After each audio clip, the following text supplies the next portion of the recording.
Welcome to our Sunday School Bible Study time here at Southwest Park Baptist Church. This is our lesson for Sunday, February the 2nd. We're starting a new unit of study with a new study theme through the month of February. 4 Sundays here. We're going to have a study theme of humanity's selfishness. This week our lesson is entitled Complaints of the Ungrateful. And we're in the 11th chapter of Numbers. Our lesson this week's the first of 3 lessons in the middle of the book of Numbers. And these lessons focus on the Israelites' selfishness and lack of gratitude that led them to complain against both Moses and the Lord. Our complaining has a way of minimizing what's good about our present situation and makes us think that the grass is greener on any other side rather than our own. And this is what we're going to see happening with the Israelites here in the 11th chapter of Numbers. It's not the first time that Satan has used this kind of strategy, but that's what he used with Adam and Eve in the Garden of Eden. Satan led Eve to minimize the fact that God had given them free rein to eat from every tree in the garden except one. And he focused her attention on the one tree that she couldn't eat from. And so once Satan got her to that point, getting her to rebel against God's instruction was pretty easy. The first 10 chapters of Numbers provide kind of a contrast to the second 10. And there's some interesting stuff in the first 10 chapters in Numbers. So we're going to take just a minute to kind of summarize those. In the first chapter of Numbers, we find the account of the first census in Israel. The census was to include every male individual from 20 years old and above who were able to go to war. And the total number of men was 603,550. Now, the Levites were not included in this census. In the second chapter, God provided specific instructions to Moses and Aaron about the arrangement of the Israelite camp. Each tribe was to camp under its own banner with the emblem of its father's house, and they were to keep some distance away from the tabernacle of meeting. In Numbers 3, we learn about the records of Aaron and Moses and the specific duties of the Levites. The 4th chapter, God provides detailed instruction regarding the duties of the Levites, the sons of Kohath, Gershon, and Merari. Those are the families within the tribe of Levi. A census was taken of the Levites, specifically men between the ages of 30 and 50 years old who would perform the work in the tabernacle. And they were 8,580 males in that census. In Numbers 5, God provides specific instruction to Moses regarding various aspects of maintaining purity and justice within the Israelite camp. The 6th chapter, there's instructions about the Nazirite vow, and both men and women could take a Nazirite vow to separate themselves to the Lord. In Numbers 7, the leaders of Israel brought an offering as part of the dedication of the tabernacle.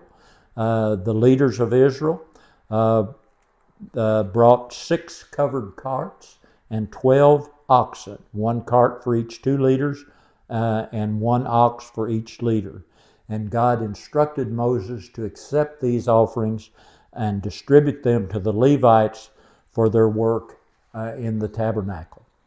Numbers 8, we see detailed instructions regarding the arrangement of the lamps and the cleansing and dedication of the Levites.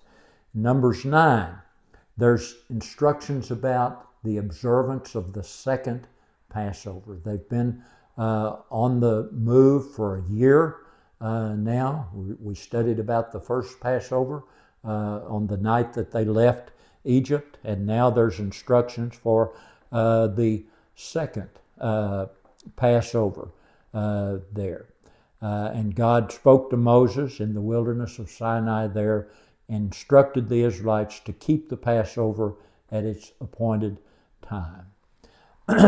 In the 10th chapter, God instructs Moses to make 2 silver trumpets there, and then describes the departure from Sinai. They're getting ready to move out from Sinai. God instructed Moses to make 2 silver trumpets for calling the congregation and directing the movement of the camps. When both trumpets were blown, the whole congregation would gather at the door of the tabernacle. If just one trumpet was blown, the leaders and the heads of the division of Israel would gather. Specific trumpet blast would signal different groups to begin their journey. So on the 20th day of the second month in the second year, the cloud lifted from above the tabernacle, signaling the Israelites to set out from the wilderness of Sinai to the wilderness of Paran. Now, the wilderness of Paran is generally understood to be located northeast of the Sinai Peninsula. The Israelites traveled from the wilderness of Sinai, where they had received the law, where they built the tabernacle. We've been studying about that, to the wilderness of Paran as part of their journey to the Promised Land. And this wilderness of Paran served as a significant staging area for the Israelites during their 40 years of wandering in the desert. In the very last part of chapter 10, Moses asked his brother-in-law, Hobab, son of Moses' father-in-law, to go with them. And Hobab said, well, I won't go. I'll depart to my own land and to my relatives. Moses said, don't leave us. As much as you know how we're to camp in the wilderness, you can be our eyes. And it shall be, if you go with us, indeed it shall be that whatever good the Lord will do to us, the same he will do to you. And so then at the very end of chapter 10, it tells us that they departed from the mountain of the Lord on a journey of 3 days, and the Ark of the Covenant went before them for the 3 days' journey to search out a resting place for them. And the cloud of the Lord was above them by day when they went out from the camp. So these first 10 chapters balance and contrast with the chapters 10 through 20. And they had barely begun their journey when problems arose. And that's what we'll be studying about today in the 11th chapter. The first 3 verses in the 11th chapter say, when the people complained, it displeased the Lord, for the Lord heard it, and his anger was aroused. And so the fire of the Lord burned among them and consumed some in the outskirts of the camp. And then the people cried out to Moses. And when Moses prayed to the Lord, the fire was quenched. And so he called the name of the place Taberah, because the fire of the Lord had burned among them. So we see history repeating itself. 3 days after the Israelites had crossed the Red Sea miraculously, they complained against Moses and God because they didn't have water to drink. And now, 3 days after leaving Sinai, the Israelites complained again. So we see that it takes faith to accept God's providential leading. And Israel's faith wasn't very strong. So the people again here expressed their ingratitude, just like they had right after they crossed the Red Sea. And the Lord's response this time is one of wrath. That he sent that purging fire that was on the outskirts of the camp, and that the fact that it stayed on the outskirts of the camp is an evidence of God's mercy. And so the people really deserved God's wrath, but the people cried out to Moses, and Moses interceded for them on the people's behalf, and the fire subsided. So that's when Moses named the place here Taberah, which means burning. So we're going to pick up our focal passage in verse 4. And so I'm going to read verses 4 through 15 here. The riffraff among them had a strong craving for other food. The Israelites wept again and said, "Who will feed us meat?" We remember the free fish we ate in Egypt, along with the cucumbers, melons, leeks, onions, and garlic. But now our appetite's gone. There's nothing to look at but this manna. Now the manna was like coriander seed, and its color was like the color of bdellium. The people went about and gathered it, ground it on millstones, or beat it in the mortar, cooked it in pans, made cakes of it, and its taste was like the taste of pastry prepared with oil. And when the dew fell on the camp in the night, the manna fell on it. Moses heard the people, family after family, weeping at the entrance of their tents. The Lord was very angry, and Moses was also provoked. So Moses asked the Lord, "Why have you brought such trouble on your servant? Why are you angry with me, and why do you burden me with all these people? Did I conceive all these people? Did I give them birth so you should tell me, carry them at your breast, as a nursing mother carries a baby to the land that you swore to give their ancestors? Where can I get meat to give all these people? For they are weeping to me, 'Give us meat to eat.' I can't carry all these people by myself. They're too much for me. If you're going to treat me like this, please kill me now, if I have found favor with you, and don't let me see my misery anymore."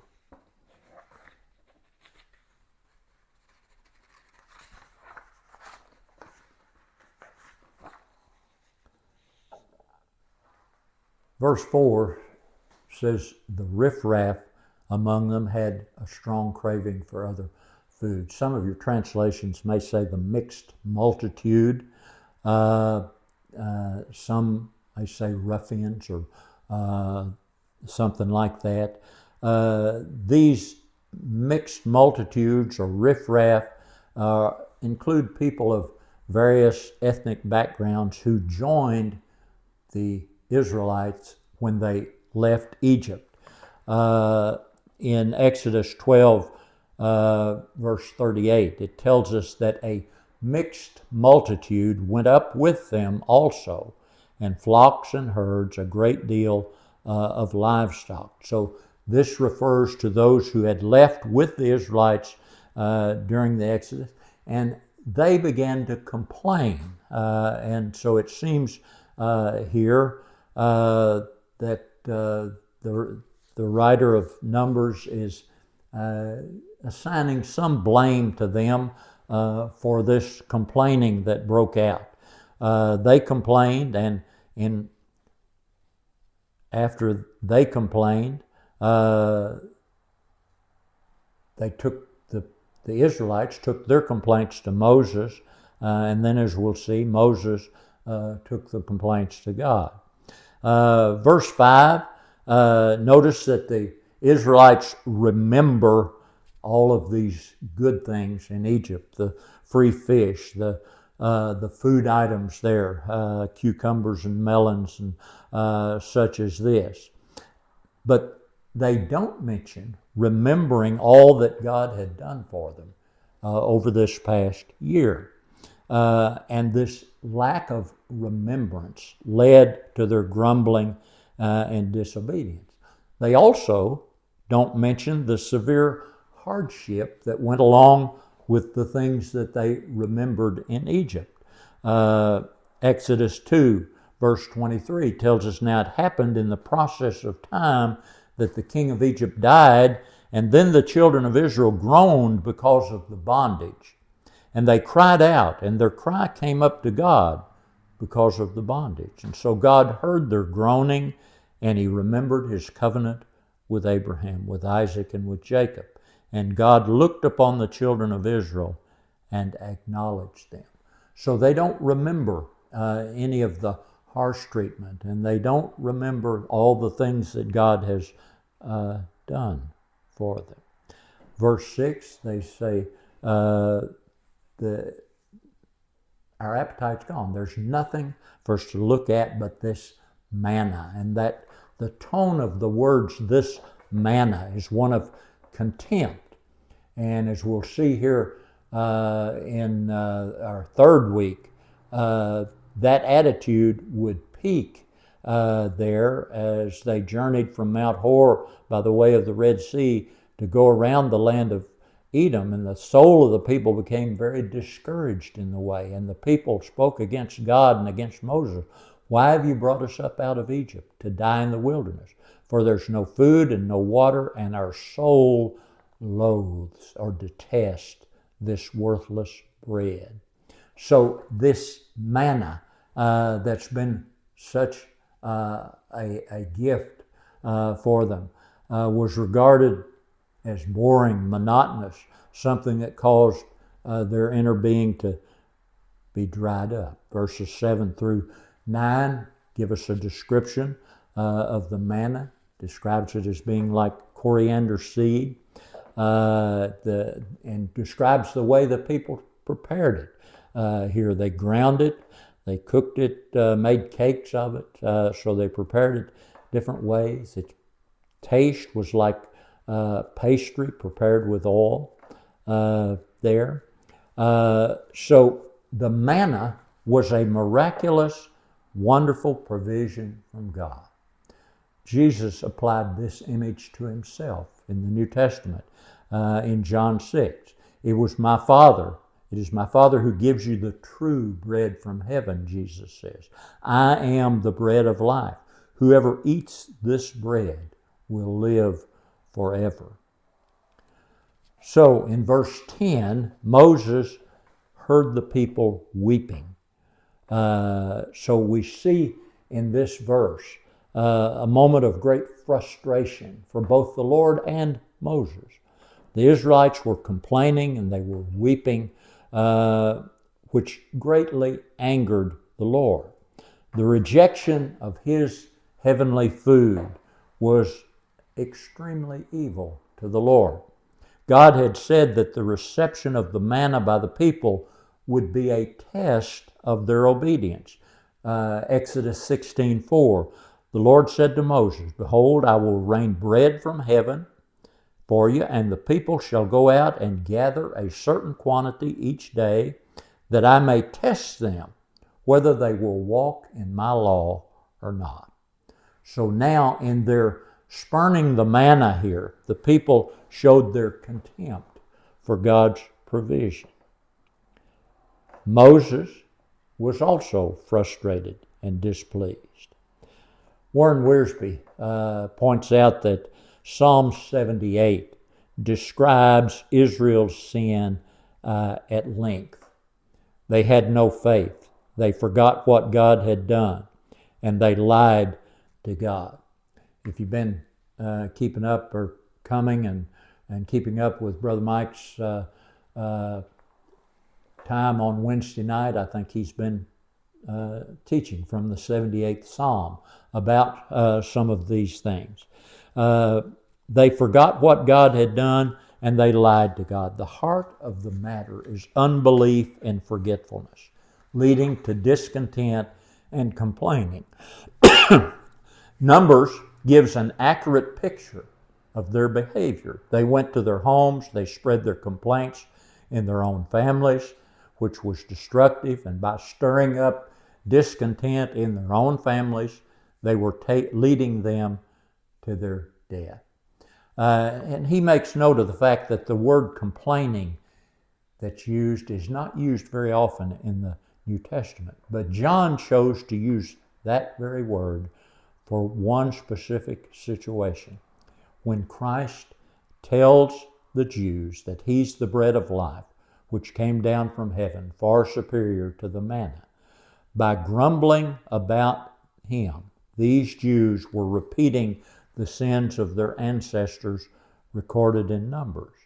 And the cause was the same, unbelief. These examples are warnings to the church today. Paul talks about this in 1 Corinthians chapter 10. Beginning in verse 10, beginning in verse 1, I don't want you to forget, dear brothers and sisters, about our ancestors in the wilderness long ago. All of them were guided by a cloud that moved ahead of them. All of them walked through the sea on dry ground. In the cloud and in the sea, all of them were baptized as followers of Moses. All of them ate the same spiritual food. All of them drank the same spiritual water, for they drank from the spiritual rock that traveled with them, and that rock was Christ. Yet God was not pleased with most of them, and their bodies were scattered in the wilderness. These things happened as a warning to us so that we would not crave evil things as they did, or worship idols as some of them did. As the scriptures say, the people celebrated with feasting and drinking, and they indulged in pagan revelry. And we must not engage in sexual immorality as some of them did, causing 23,000 of them to die in one day. Nor should we put Christ to the test as some of them did, and then died from snake bites. And don't grumble as some of them did, and then were destroyed by the angel of death. These things happened as examples for us. They were written down to warn us who live at the end of the age. So grumbling leads to a fail, and it can destroy the faith of others. So Numbers exposes the burden that Moses felt, and he describes it as Israel being like a child which had to be nursed. Now, we see that the fact that Moses was displeased caused him to go to the Lord for help in dealing with the complaints of the people and their many needs. Here we see Moses pour out his heart to the Lord, expressing his frustration. He's feeling overwhelmed with the tremendous burden of leading the Israelites. And he questions why he's been given this challenging task, feeling like that he's not found favor in God's sight. So his plea here reflects his struggle, his need for divine support here. Moses in verse 11 or verse 12 uses vivid imagery to express the burden that he feels. He likens himself to a guardian tasked with caring and nursing and nurturing a nursing child. He questions whether he's responsible for the people's existence and why he has to bear the responsibility of leading them to the promised land, which God gave to their ancestors. So this verse highlights Moses' frustration, his sense of being inadequate to fulfill the task, the challenges presented by the Israelites' complaint and needs. He's overwhelmed by their demands. Where can I find possibly enough meat to satisfy all the people's needs? Remember, in chapter 1, they took a census. There's over 600,000 men aged 20 and above there. So this is a huge group of people. In verse 14, he says, I can't carry all these people by myself. They're too much for me. So he reaches a point of deep despair, and he expresses his feelings of being overwhelmed and unable to handle it. He acknowledges that the burden is too much for him. And in verse 15, he pleads with God, saying, if he's found favor in God's sight, he'd rather die than to continue bearing the weight of this responsibility and witnessing his own failures. You kind of have to wonder here. Moses has poured out his heart here, and he's been pretty blunt in his complaint to God. So was his frustration and his pleading with God sinful? It was kind of interesting. Bible scholars interpret Moses' actions differently. The Quest Study Bible says his speech was risky, presumed much, showed a lack of faith. Other righteous men and prophets throughout Scripture, including Job, Jeremiah, and Habakkuk, were sometimes equally blunt when speaking with God, but the fact that God allowed it doesn't mean that it's acceptable. Warren Wiersbe says few experiences discourage God's servants more than people criticizing them and complaining about the blessings the Lord has given. This is the first of two occasions when the attitude of the people caused Moses to sin. The other one's in chapter 20, and we'll see that in a couple of weeks. Knowing as we do how ungrateful and hard-hearted the people of Israel were, we wonder that Moses wasn't discouraged more often. Moses lost his perspective, according to Brother Wiersbe, and got his eyes off the Lord and on himself, something that's easy to do as we face the difficult experiences of life. His inability to bear all these people alone reminds us that when God called Moses, he assured him that he would help him. But to Moses' credit, he took his burden to the Lord and accepted God's counsel. Others take a more charitable view. While there were instances where Moses' actions were considered disobedient and led to consequences, such as striking the rock in Numbers 20, his plea in Numbers 11 is seen as an honest expression of his need for God's help rather than a sinful act, in many people's opinion. Instead, they highlight his deep sense of responsibility, his vulnerability, his reliance on God for help in leading the Israelites. Moses' honest and heartfelt prayer shows his humanity and the pressure that he faced as the Israelites' leader. It's a genuine conversation with God where Moses expresses his struggles and asks for divine assistance. So, let's see how God responded to this outburst by Moses. Verses 16 through 23. The Lord answered Moses, "Bring me 70 men from Israel, known to you as elders and officers of the people.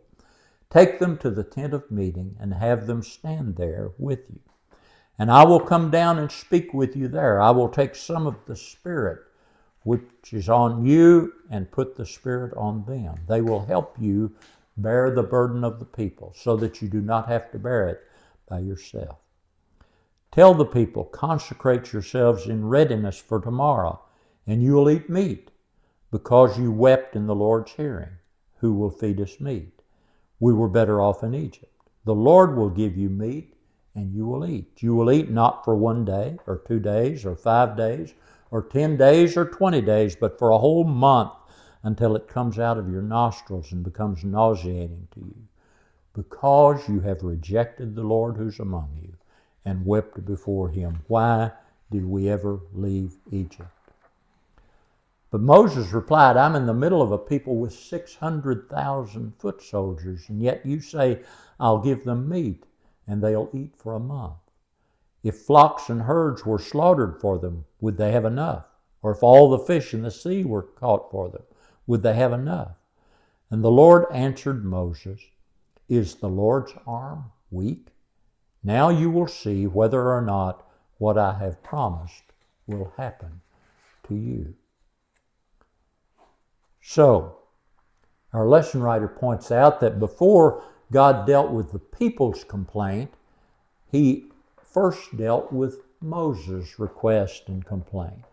Moses' complaint was the result of exhaustion and the burden of leading such a massive group of people. And so God told Moses to gather 70 men from the elders of Israel to stand before the tent of meeting.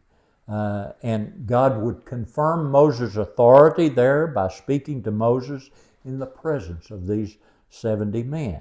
And then God would distribute a portion of the Spirit that he had given Moses to the 70. So they would be equipped to help Moses bear the burden of leadership. With the help of the Spirit, these people of God can support each other in God's kingdom. This wasn't the first time that Moses had needed this kind of help. You may remember that earlier Jethro, Moses' father-in-law, had observed that Moses was overwhelmed by the burden of settling all the disputes among the people. And so he suggested that Moses appoint judges to help him settle the routine disputes. And Moses did so. Both these instances highlight the importance of shared leadership and delegation of responsibility to manage the needs of a large community. The judges appointed on Jethro's advice and the 70 elders chosen here in Numbers 11 both served to lessen this burden on Moses and ensure the effective governance and spiritual guidance of the Israelites. The reference to the Spirit that we see in verse 17 is noteworthy. God tells Moses that he'll take of the Spirit that's on Moses and put that same Spirit on the 70. They'll share the same Holy Spirit that empowers Moses. Then, in verses 18 through 20, he turns his attention to the people's complaint. And God's response to them is both a provision and a rebuke. He tells Moses to tell the people to consecrate themselves in readiness for tomorrow because they're going to have meat to eat here. He had heard their complaint that they were better off in Egypt and their question, who will feed us meat?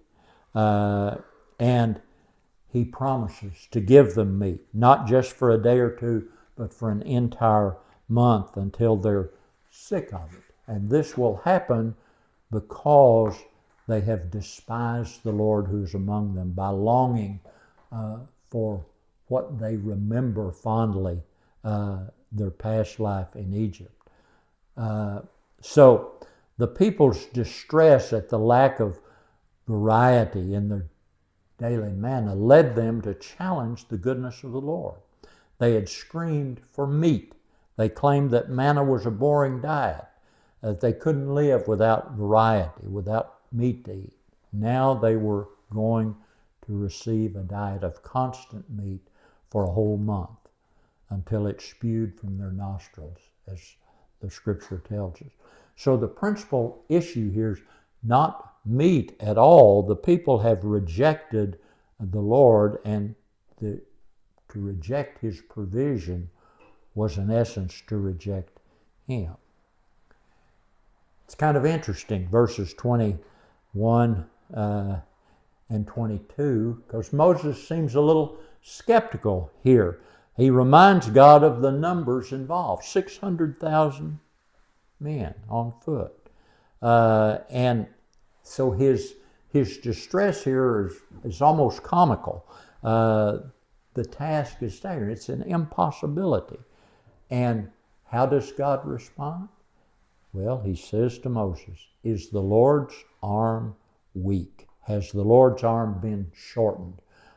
Some translations say.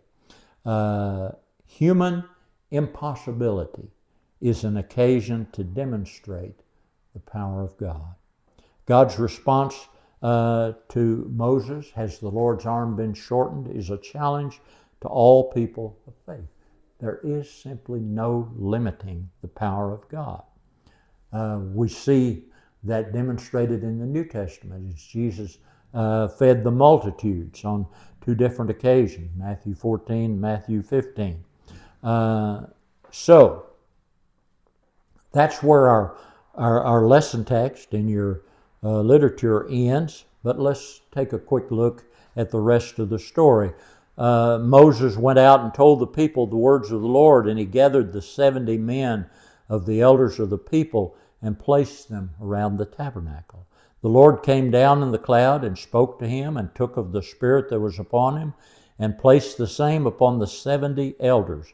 And it happened when the Spirit rested upon them that they prophesied, although they never did so again.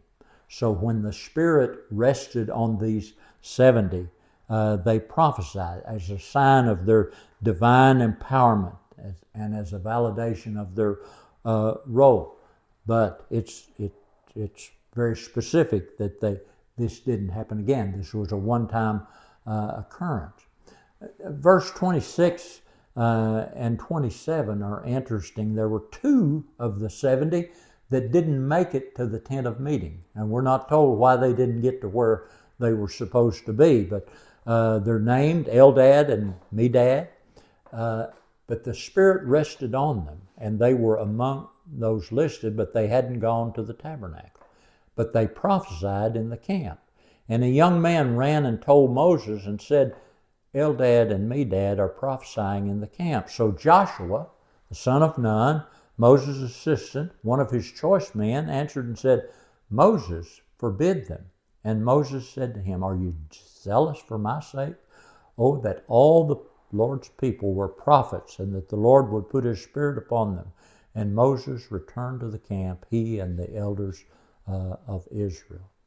There. Verses 31 and following describe the sending of the quail. A wind went out from the Lord, and it brought quail from the sea and left them fluttering near the camp, about a day's journey on this side and about a day's journey on the other side, all around the camp, and about 2 cubits above the surface of the ground. And people stayed up all that day, all night, and all the next day, and gathered the quail. He who gathered least gathered 10 homers, and they spread them out for themselves all around the camp. But while the meat was still between their teeth, before it was chewed, the wrath of the Lord was aroused against the people, and the Lord struck the people with a very great plague. And so he called the name of that place Kibroth Hattaavah, because they buried the people who yielded to craving. So this provision of the quail for the people is an example of God's control over creation. I saw several references to there that these birds probably belong to a family of pheasants and partridges that winter in Africa and then migrate in the March and April north and east there. And in that particular year, they were driven to Israel by a wind. The Believer's Bible Commentary points out that this migration was such that quail at times were so plentiful and exhausted by their migration that they were known to land on ships in sufficient quantities to sink the ship. So it's quite a picture that draws there. Why would God grant the people's desire for meat and then punish them as he did? God disciplined his Israelite children for their greed and ingratitude by giving them what they wanted, but allowing it to make them miserable. The answer to their prayers became the source of their punishment. It's a cautionary tale for all of us. Be careful what you ask for. Many times what we desire, what we think we want, can be the instrument of our downfall. And that's what we see happen here with the Israelites. So, What do we need to learn from our lesson this week? John Piper says, God is most glorified in us when we are most satisfied in Him. The fight of faith is a fight to feast on all that God is for us in Christ. What we hunger for most, we worship. And that's what the Israelites ran into. God's a faithful God who provides for our needs. If you find yourself struggling with gratitude, break down your blessings by category: physical, spiritual, emotional, relational. You can also pray an alphabet of gratitude. Think of something to be thankful for, starting with each letter of the alphabet, and pray it back to God. God, thank you for the air I breathe. God, thank you for my brother, and so forth, and so on. Our complaining doesn't just affect us. It can also impact the spirits of people around us. Consider how your spouse is affected if you're constantly complaining. Think about how others, especially children, are impacted when they hear you grumbling. Gratitude is most easily expressed by our actions. A handwritten thank you note is a rare thing these days, but it can be very meaningful for the recipient.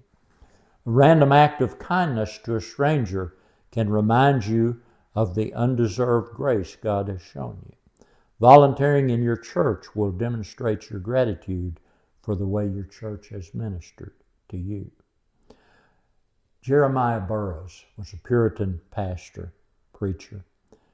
He said, "What a foolish thing is this, that because I have not got what I want, I will not enjoy the comfort of what I have." There's a great deal of folly in a discontented heart. Good food for thought. Come back next week and we'll move on to chapter 14 and see another instance of the people's complaining and ingratitude. Thank you.